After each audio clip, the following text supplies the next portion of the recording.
Baik, saya akan menjelaskan mengenai SAP1, yaitu Simple as Possible 1.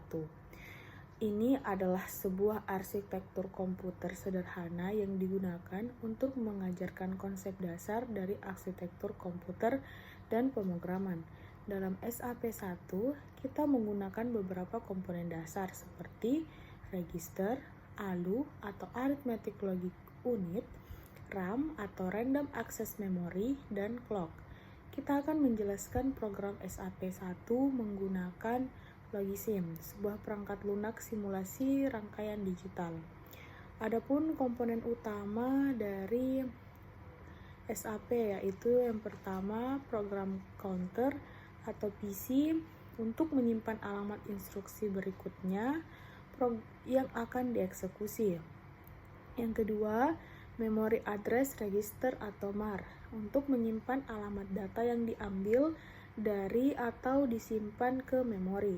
Selanjutnya, Random Access Memory atau RAM untuk menyimpan instruksi dan data. Yang keempat, Instruction Register atau IR untuk menyimpan instruksi yang sedang dieksekusi. Yang kelima, Controller atau Sequencer untuk menghasilkan sinyal kontrol berdasarkan instruksi dalam IR. Selanjutnya, akumulator atau ACC untuk register yang digunakan untuk operasi.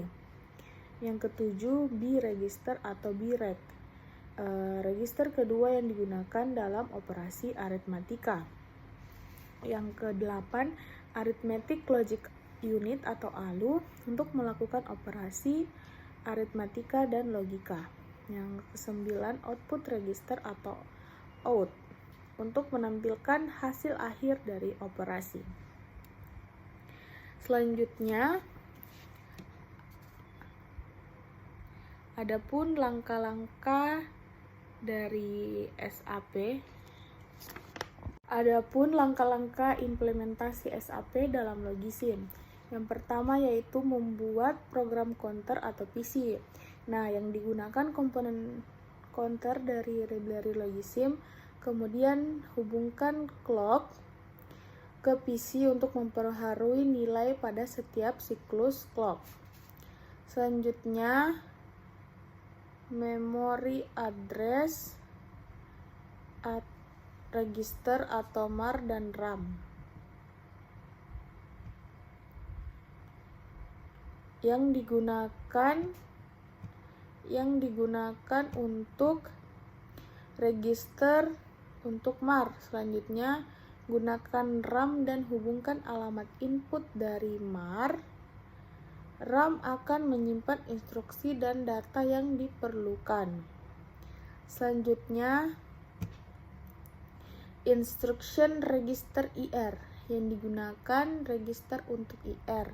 Selanjutnya, IR akan mengambil nilai dari RAM sesuai alamat yang diberikan. Kemudian ada controller atau sequencer, yang ini yang digunakan rangkaian logika gate untuk menghasilkan sinyal kontrol berdasarkan nilai dalam IR. Selanjutnya buat tabel controller yang memodifikasi sinyal kontrol yang diperlukan untuk setiap instruksi. Selanjutnya register ACC dan break.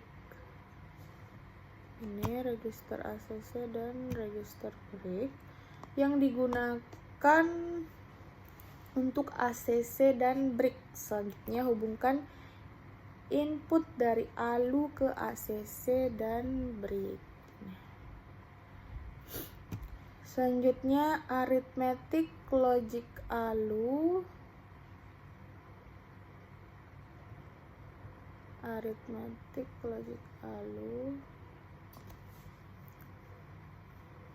Yang digunakan komponen ALU dari library. Selanjutnya hubungkan input dari ACC dari break ke ALU, kemudian hubungkan output dari ALU ke ACC untuk menyimpan hasil operasi. Selanjutnya output register.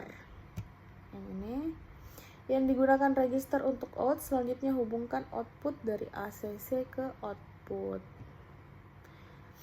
Atau lebih singkatnya yaitu instruksi diambil dari memori berdasarkan alamat yang ditujukan oleh program counter atau PC. Instruksi kemudian dikode dan operasi yang sesuai. Setelah dieksekusi, PC diinkremenkan untuk mengambil instruksi berikutnya. Proses ini berulang hingga instruksi HLT ditemukan yang menghentikan eksekusi program. Jadi itulah penjelasan singkat dari saya. Kurang lebihnya mohon dimaafkan. Assalamualaikum warahmatullahi wabarakatuh.